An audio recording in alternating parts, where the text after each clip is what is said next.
ক্ষমতা ঝাঁপিয়ে পড়েছিল এবং সেই কর্তৃক নেতৃত্ব দিয়ে তিনি আমাদের একটি স্বাধীন বাংলাদেশ আমাদের উপহার দিয়েছেন। রণাঙ্গনে যুদ্ধ করেছেন, ফ্যাসিবাদকে ভেঙে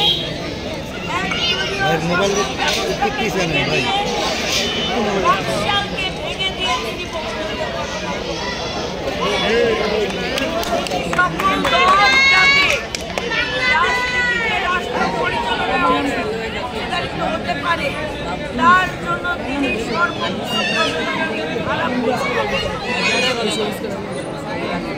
প্রেসিডেন্ট জিয়াউর রহমান তলাবিহীন ঝুড়ি থেকে বিশ্বের দরবারে একটা উন্নয়নশীল সক্ষম দেশ হিসেবে স্বাধীন সত্তা দেশ হিসেবে তিনি প্রতিষ্ঠা লাভ করেছেন।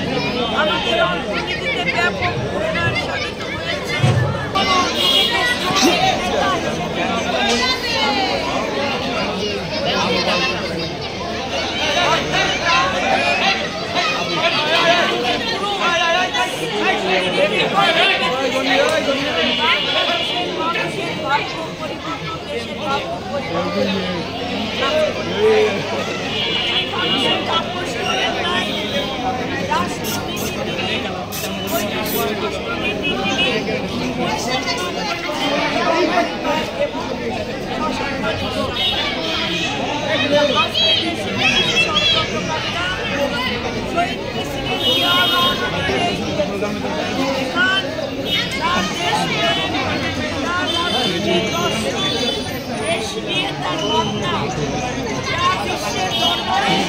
বাংলাদেশকে সকল দেশের কাছে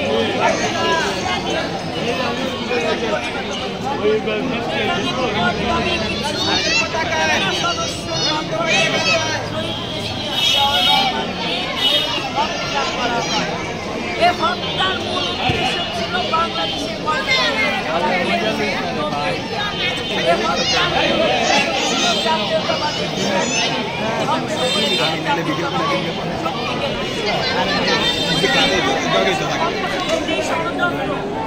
জাতীয়তাবাদের রাজনীতিকে ধ্বংস করতে পারে নাই, পারবে না। শহীদ প্রেসিডেন্ট জিয়াউর রহমানের শাহাদাত বরণের পর দেশনেত্রী বেগম খালেদা জিয়া দিল্লি থেকে বের হয়েছেন বাংলাদেশের জনগণের গণতান্ত্রিক অধিকার ফ্যাসিবাদের সাথে লড়াই করেছেন, সংগ্রাম করেছেন, আকস্মিকভাবে নেতৃত্ব দিয়েছেন, সফল হয়েছেন, জনগণের ভোটে নির্বাচিত হয়েছেন।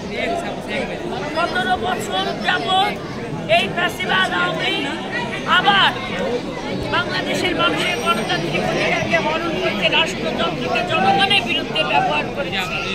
দেশনায়ক জনাব তারেক রহমান আবার শ্রমিক জনতা, কৃষক জনতা, সকলে ছাত্র জনতার নেতৃত্ব দিয়ে একটি গণ অভ্যুত্থান সৃষ্টি করেছেন এবং নেতৃত্ব দিয়েছেন, যার অভিভাবকের দায়িত্ব ছিলেন দেশনায়ক জনাব তারেক রহমান।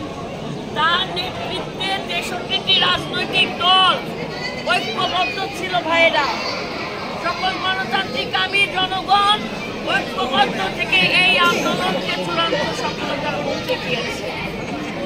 আজকে আমরা ফ্যাসিবাদ মুক্ত বাংলাদেশে দাঁড়িয়ে আছি।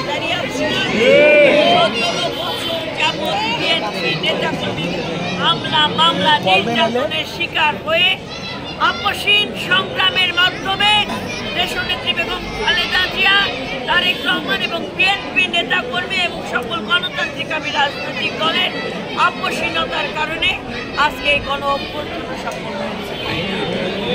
এই ১৭ বছর যাবৎ আপনি যে গুমের শিকার হয়েছেন, খুনের শিকার হয়েছেন, হামলা, মামলা, নির্যাতনের শিকার হয়েছেন, আমার বাংলাদেশের জনগণ ভোট দিতে পারে নাই, তরুণ সমাজ তার অধিকার প্রতিষ্ঠা করতে পারে নাই, ভোট দিতে পারে নাই, কর্মসংস্থান সৃষ্টি করা হয়নি। এই ব্যাপারে আজকে অন্তর্বর্তীকালীন সরকারের প্রধান উপদেষ্টা, তিনি আন্তর্জাতিক খ্যাতি সম্পন্ন, কিন্তু দেশের এই দুর্যোগ দুর্বিষহ ১৭ বছরে নির্যাতন, নিপীড়ন, কোন মানুষের অধিকার প্রতিষ্ঠার জন্য একটা আওয়াজ কি তারা তুলেছে কখনো? আজকে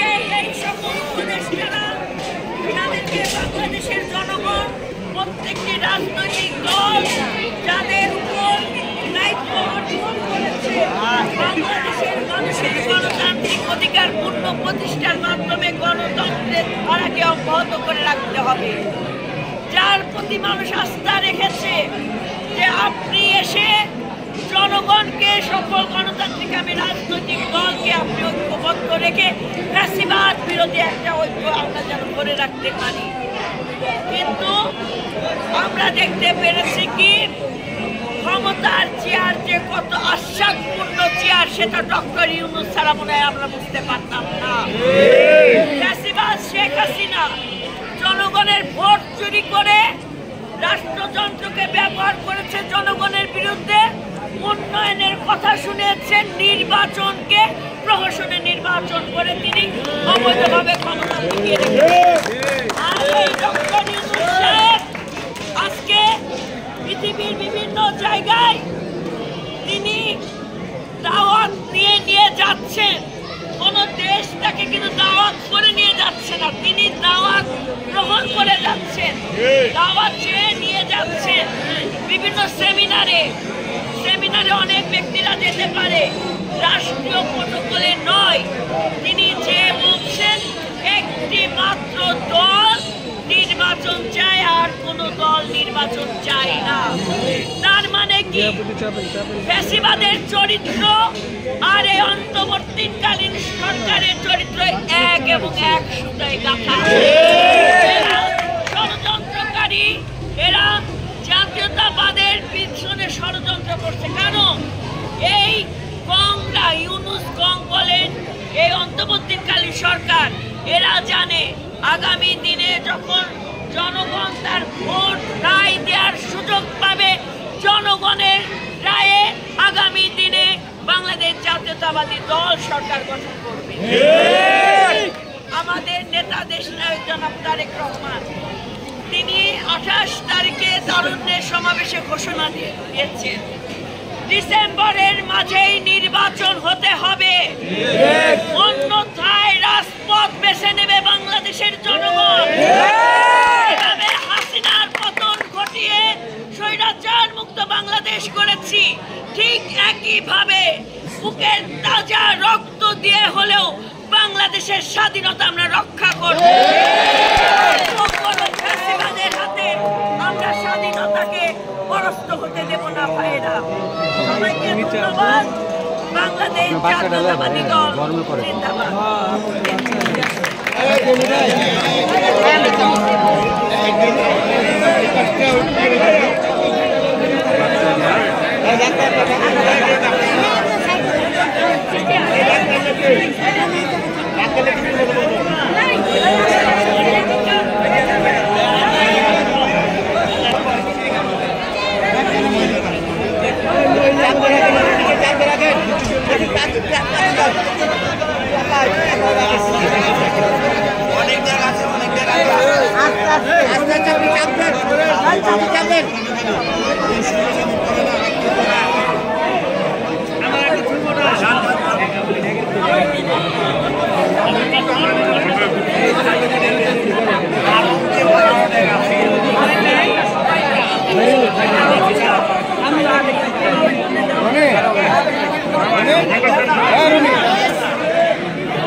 সিরিয়াল ধরো।